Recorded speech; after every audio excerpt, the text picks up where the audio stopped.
আমরা এখন আছি হলোকস্ট মেমোরিয়াল প্লেসে। এটা জার্মানির বার্লিনে অবস্থিত।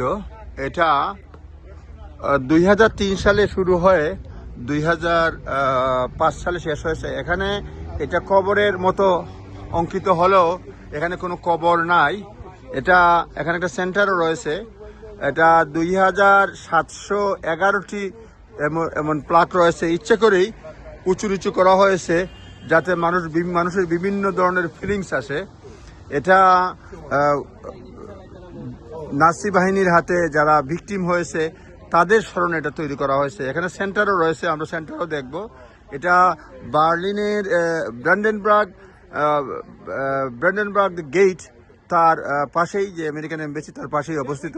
এখানে রয়েছে অসংখ্য মানুষের স্মরণে নির্মিত এবং এখানে লোকজন আসে। এখানে একটা সেন্টারও রয়েছে।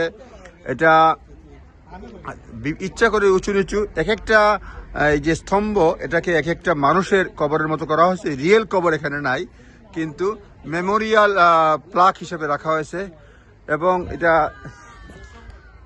নাৎসি বাহিনীর হাতে নির্যাতিত যারা মারা গেছে তাদের স্মরণে এটা তৈরি করা হয়েছে এবং প্রতিদিন অসংখ্য মানুষ দেখতে আসে।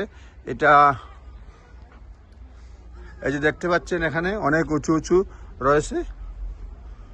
এটাকে আপনারা বলতে পারেন যে স্মৃতিস্তম্ভ। এক একটা 2711টি স্তম্ভ রয়েছে। হলোকস্ট মেমোরিয়াল বলা হয়। দেখার মতো।